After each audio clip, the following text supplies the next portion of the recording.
Hey team, and welcome to another video in the Astrological Magical Elections video series.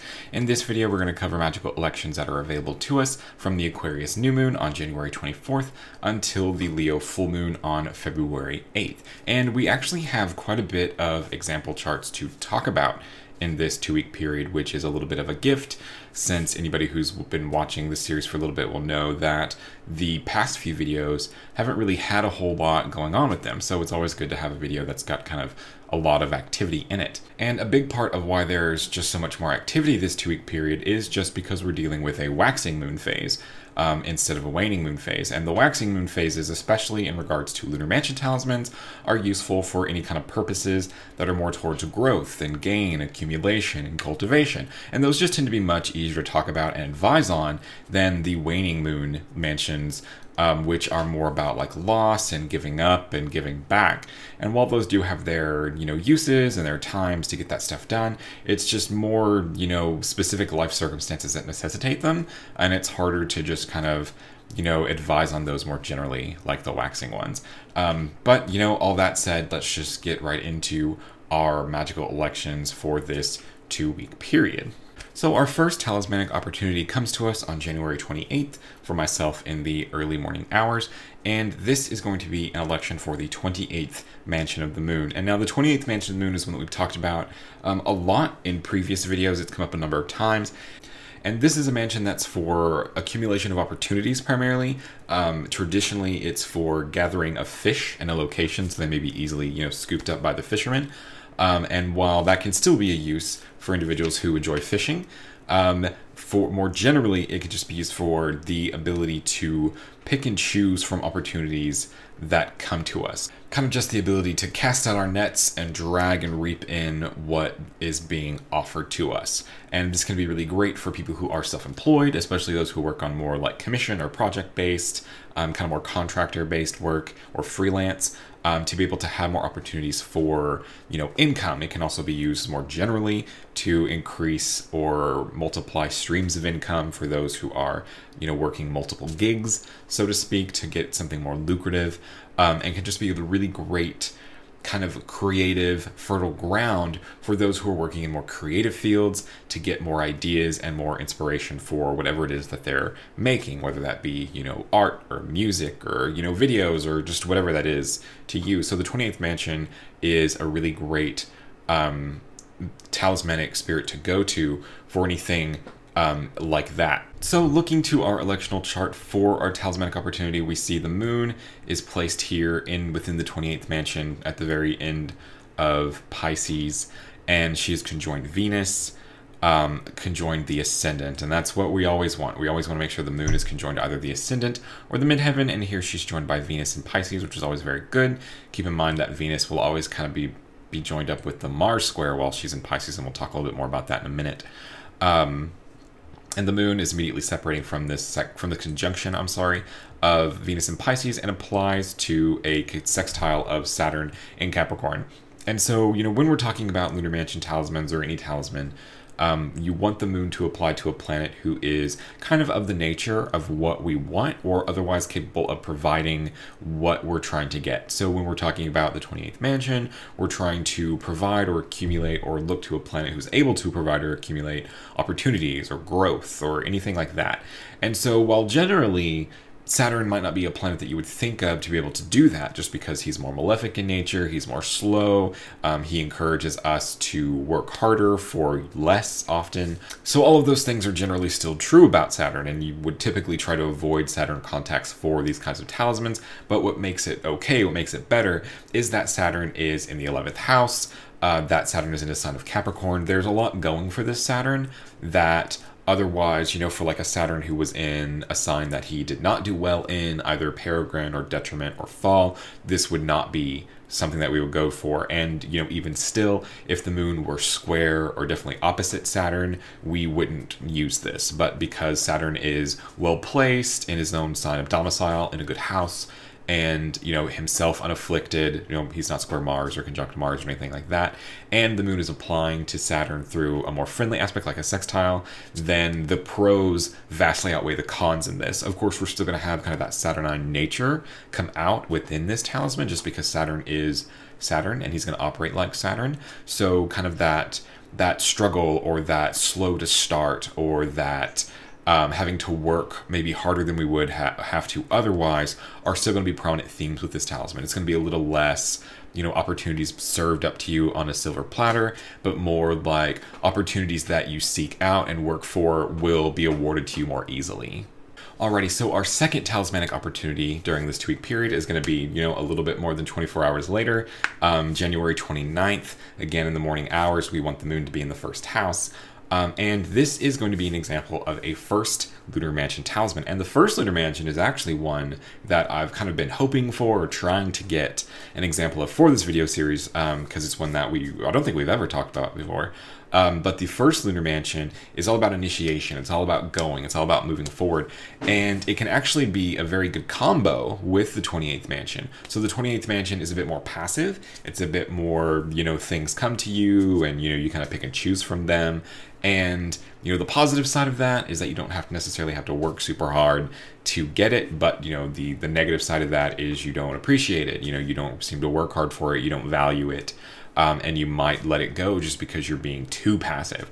And so the first Lunar Mansion is all about that beginning, that conception energy, that initiating, that driving, going forward, kind of like the exuberant individual going on a journey, is really a great way to characterize the first Lunar Mansion.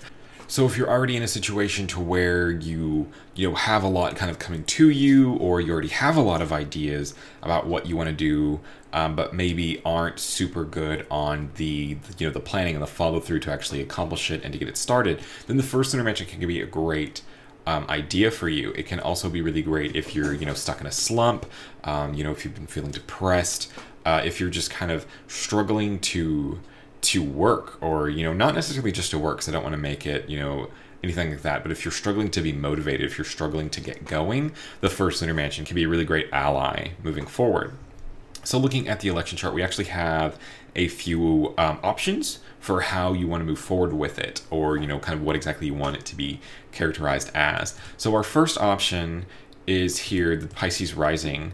And here we have Venus on the ascendant, kind of softening the energy up a little bit, making it a bit more easy, more palatable to take in. And of course, we're also blocking the square from Mars here from the ascendant, which again, we'll talk about in a minute. Lily, can you chill? Goodness. So this just kind of brings a softer, more benefic, more forgiving energy that is also, encouraging and supportive. We're always looking to the Lord of the first house and making sure they're okay in any kind of chart that we're doing. And the Lord of the first house, with the first house being in Pisces, it's going to be Jupiter here in Capricorn conjoining the 11th house cusp. So Jupiter in Capricorn is, of course, in fall. We're still kind of close to that south node, which we talked about in the last video. So, and this chart specifically is a bit more geared towards somebody who maybe is depressed, or has been struggling a lot with like minor depressive symptoms, or just no longer finding joy in things that they once did, kind of trying to get out of a winter slump kind of thing, because Jupiter himself is in fall, or in his depression, which is a traditional term for fall. So using this electional chart for a talisman can be a really great way to encapsulate those feelings, give them validity and the space that they need to be explored. Just kind of admit this is how you've been feeling, it hasn't been the best, but that you want to overcome that you want to do better than what you had before, or get back to a more normal routine. This can be a really great way to energize yourself to accomplish that. So our second option for this first Lunar Mansion talisman is just a few minutes later, this time with an Aries ascendant. And this switches up our energy, quite a bit. Now we've gone from the kind of more sleepy and subdued Jupiter in Capricorn with the Pisces rising, with Venus on the ascendant, to now Mars in Sagittarius in the 9th house as our Lord of the first house. Again, the same time the moon is applying a sextile to the sun, just like she was in the first house. And this is also really good for the energy, for the motivation, for the goal setting kind of intentions that the first Lunar Mansion is best used for.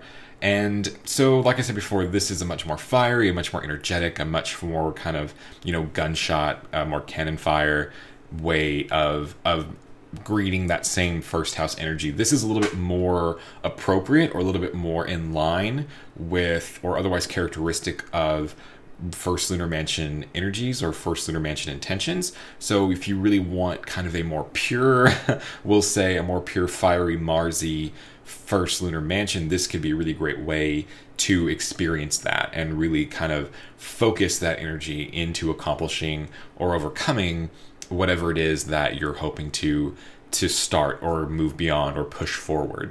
So before we move on to our other electional opportunities for this 2-week period, I wanted to take a second to talk about a couple of things that will be important. So the first thing is really just kind of bad news. Actually, I guess they're both kind of bad news now that I think about it. But the first thing is disheartening, especially to myself. So the third lunar mansion of the moon is a really great, very just kind of generally benefic mansion that's for the acquisition of all good things. And this mansion falls within 25 degrees Aries until like 8 degrees Taurus. And unfortunately, this mansion is basically going to be unusable for the next year or so while Saturn is within, you know, late Capricorn to early Aquarius. And that's because during this time, Saturn will be directly square this mansion. And so if we put the moon here, the moon will be square Saturn, and having that kind of affliction to the moon, one, generally is always bad, but especially within a lunar mansion where we're seeking to gain and grow, you know, all good things. Saturn doesn't want us necessarily to have all good things, so he's going to put a stop to that. So that's no longer going to be an option for us, which is very disheartening, because I always look forward to the winter months as this lunar mansion moves into the half of the zodiac that will now be holding the waxing moon. But we won't have that this year for any of 2020 and for a good part of the beginning of 2021, which is really disappointing. We will still have the 7th mansion of the moon, which operates very similarly, but with kind of a different energy. So we will still have that mansion to utilize, but the 3rd lunar mansion is kind of closed for a while. I will remember you. Will you remember me? The other thing that I wanted to talk about is the Mars-Venus square. So on January 13th, Venus will have ingressed into Pisces. And so by the time this video comes out, Venus will have been in Pisces for a few days. And generally, Venus in Pisces is a time that's relatively celebrated by astrological magicians because Venus is in her sign of exaltation. And, you know, we want to capitalize on that while we have the opportunity, because it never lasts very long. And it's always just a really nice, generally giving, growing, helpful planetary combination or planetary configuration to utilize for, you know, Venus type things or individuals who need help with Venus type things. So we always really want that. But we have to be careful this time, because what we are dealing with, what we have to work with, is that Venus will be square Mars almost the entire time that she is in Pisces. And if you look at the chart here that I have on the side, I'll move it forward one day, and we have Venus here at 1 degrees Pisces and Mars here at 7 degrees Sagittarius. And just kind of as she moves through, you see that that square maintains the entire time. Like, we have the perfection of that square on January 26th, while Venus is directly in the middle degree of Pisces, and then it just keeps going. And, you know, it starts to separate, but it never gets very far, to where even when Venus is in the final degree of Pisces, she's only 6 degrees away from the square of Mars. So, you know, just be very careful during this time period of anybody who is, you know, making or offering Venus in Pisces talismans through her stay here. You know, in a previous video that I did, the Buyer Beware video, Venus square Mars actually was an example of one of the kind of mistakes that that individual selling a Venus in Pisces talisman made. So just be very aware of it. Venus in Pisces is generally very, very positive. You know, we look forward to it whenever we can, but it seems very clear we're gonna have to wait until Venus in Taurus before we're able to do any real meaningful or like real powerful or useful Venus talismans. So, you know, it's unfortunate, but it happens every now and again. All right, so our third electional opportunity for this 2-week period, and it's kind of rare when we get 3, but our third electional opportunity for our waxing moon period this time is going to actually be for the fixed star talisman of Algol. Now, this one is a little bit of a scary one, but let's talk about the election before we talk about Algol itself. So in this election, Algol is in the 26th degree of Taurus, and here we have the moon applying to the conjunction of that star. 24 degrees Taurus will move into 25 and then 26th. And at the same time, the moon is applying a trine to Saturn in Capricorn. And this is really important because Algol is of the nature of Saturn and Mars. We want to make sure that we're applying to at least one of those planets with the moon, and we have Saturn, which is really great. Saturn's in Capricorn, doing very well placed. So that's great. That's really great. At the same time, the moon is not afflicted. She's not opposite or square Mars. Obviously, she's not opposite or square Saturn because that's who she's in trine with. The ascendant degree, 0 degrees Virgo, is not afflicted by the square or opposition of Mars. Mercury, here at the ruler of Virgo, here at the last degree of Aquarius, is also not square or conjunct or opposite of Saturn and Mars. So everybody who is a key player is relatively safe in this chart. The moon is even supported a little bit by this separating sextile with Venus in Pisces. So it's a relatively very calm, a relatively safe election, and that's always very important, especially when we're dealing with more aggressive or more malefic oriented entities like Algol. So Algol is sort of a notorious star, as Havoc happens behind me. Algol is something of a notorious star, considered the most malefic star in the heavens, and it's just generally very dangerous to approach. In magical works, she's used a lot as a more offensive and reflective protective talisman. So anybody who is going through, a rough patch, has made some enemies, anything like that, Algol can be really great in kind of taking care of that and making sure that any sort of aggression that is directed towards us never reaches us and is dissipated or reflected back towards the individual who means us ill will. So just because Algol is considered, so aggressive and so kind of inherently malefic, she tends to lash out at her environment around her while she's working or maybe when she's bored. Christopher Warnock has written, kind of extensively about his experiences with Algol talismans, and he says that they always come with electrical disturbances, power surges, power outages, electronics being, taken out of commission. These are kind of normal symptoms of Algol lashing out. So anybody who is, newer to the astrological magical scene or just doesn't want to kind of mess with that kind of aggressive energy, definitely recommend skipping it. But for those who are, interested in experiencing Algol for themselves and seeing, what their experiences are or what they, feel or anything like that, this can be a really great election to test it out on, because for myself, whenever I'm talking about more malefic aspected talismans like that, I always want to include a more benefic presence to help kind of smooth it out.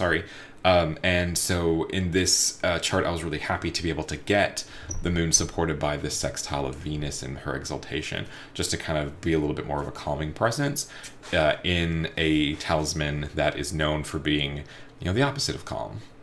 So our fourth talismanic opportunity for this 2-week period is actually going to be on February 3rd and is for a 5th Mansion of the Moon talisman. Now the 5th Mansion of the Moon is one that I've talked about a little bit before, trying to use it in a waning moon context, which I was unfortunately unable to experiment with to kind of report back on. But here we have the 5th lunar mansion in a waxing moon context, which is kind of more naturally a fit for it. The 5th lunar mansion is about the accumulation of knowledge, gaining wisdom, gaining insight, clarity of mind, understanding. It can also be used for dream visitation from spirits or from kind of dream incubation, being able to have kind of insight delivered to us in our dreams, things like that. So this is a really great mansion to kind of have in your back pocket if you're struggling with any sort of personal revelation or, generally more mundane knowledge information, like if you're taking a really difficult college course or anything like that. The 5th lunar mansion can be really great for helping you to succeed in those endeavors. So the 5th lunar mansion, or when we're talking about the election for the 5th lunar mansion, the moon is on the ascendant in the 5th lunar mansion and applying a trine to the sun in Aquarius. And so I always really, really, really enjoy when I'm able to get sun-moon contacts with lunar mansions that are about information, or especially ones that are about, you know, a bit more mystical forms of information, especially, you know, in this case, it's the dream visitation, and kind of having those prophetic dreams that the sun symbolizes. So having that connection with the sun and the moon is really great. I always look forward to it when I can get it. It's my preferred method for fifth lunar mansions, and for a lot of lunar mansions too, but for the fifth especially. So here we have the moon unafflicted by Saturn or Mars. She's kind of getting close to the opposition with Mars, so you want to be careful with that depending on how this lines up with your location.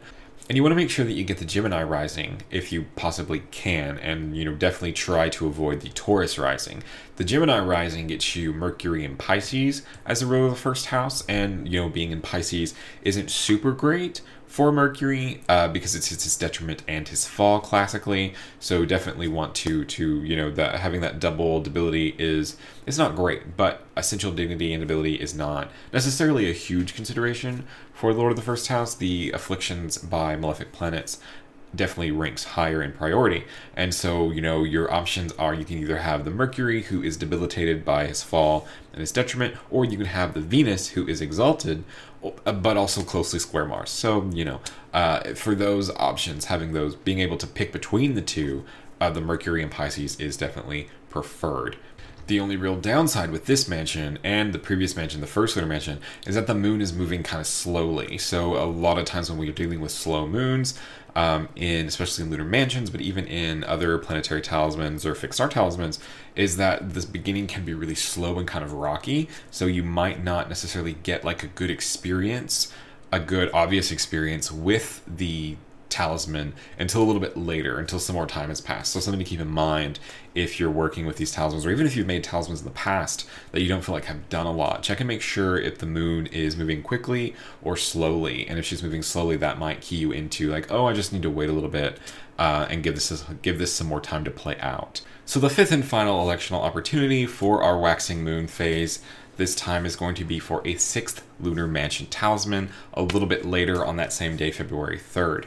And the sixth lunar mansion is one that we've talked about, I think, once before, and it is a much more romance and relationship-oriented talismanic spirit. So if you're looking to repair a relationship, if you're looking to, you know, start dating, or, you know, you're just looking to, you know, find the one or anything like that, the sixth lunar mansion is really useful for those purposes. It's definitely very romantic relationship focused. The sixth lunar mansion could also be, you know, potentially altered to include or incorporate more friendship type relationships, you know, for somebody who's seeking to expand their friendship circle or meet new people in, you know, a new place or whatever the situation may be. The sixth lunar mansion could potentially help, but it's definitely much more easily funneled into a romantic goal rather than, you know, friendship, or even like a more sexualized one. There are more overtly sexualized mansions that would be more useful if that's your intention, whereas the sixth lunar mansion is much more of the kind of standard courtship situation. So bear that in mind if you're considering using this mansion. Make sure that you're always using them, you know, for what they're for, and while you can kind of experiment with applications of them, just, you know, keep in mind that it might not really pan out. It might not really be what you need it to be, just because they have their own kind of characteristics and personalities. So with the sixth lunar mansion talisman that we have here, we are maintaining our moon sun trine like we were before. The moon in this chart is in the 10th house, you know, kind of towards the midheaven, so angular, strong, in the lunar mansion that it's supposed to be in. That all checks out. She's not square or opposed Saturn. She's not square Mars. She's getting a little bit closer to the opposition of Mars than she was previously, but she's still, you know, several degrees away, over 13 degrees away. So there's a good amount of space between them to keep the Mars influences out of the talisman, which is great. You don't want Mars influences in a relationship-based talisman, obviously, and that's not good. And the ruler of the first house, who we're always worried about, is that Mercury in Pisces. Again, like we were talking about from before, this time with Virgo rising instead of the Gemini rising, which puts Mercury in the 7th house of romance and relationships, which I think is a very helpful position. I don't focus too much on the house position of the Lord of the First House or things like that. But it's always nice to have the repeated theme when you can get it and that repeated symbolism woven back into it. Sun-Moon aspects are always very helpful for relationship type talismans or questions or, you know, elections or anything like that. So having that incorporated into the talismanic collection itself is another positive. I would have liked to have Venus a little bit more involved. But maybe it's best that she's not because she's still square Mars. So there's a little bit of like of theory crafting there you could have, but the chart itself is very solid. So anybody who is, you know, looking for, and it's, you know, this happens a little bit before Valentine's Day, which might also be a little bit appropriate. So anybody who is looking forward to, you know, trying to start out, you know, dating in the new year or, you know, anything like that, this would be a really great talismanic opportunity to utilize. So, you know, a point that I made last time that I want to make sure I make again is that with the Sixth Lunar Mansion, its imagery traditionally is very heteronormative, very man-woman. So if that does not reflect the reality of your relationship, either the one that you currently have that you're looking to deepen and intensify, or if it doesn't, you know, match your own orientations, make sure that you alter the images to match that, whatever the sex or gender expression of the individuals involved in the relationship are. Make sure that the images reflect that, or they're not going to be as useful to you. So keep that in mind moving forward with this. All right, so that was our fifth and final electional opportunity for this lunar phase. It's very rare to have so many different opportunities available to us, so definitely take advantage of them. Get your ritual supplies together and start planning while you can. You know, in the past, we've maybe had, you know, 2, maybe 3 at most, and I think at some point we've actually had only 1. So it's really nice to see that the skies are more active and more kind of positively set up or configured for us to be able to make, you know, good talismans for. So definitely take advantage of it while it lasts, because it will not last forever. So, you know, with all that being said, thank you so much for watching, and I'll see everybody again on the Leo full moon.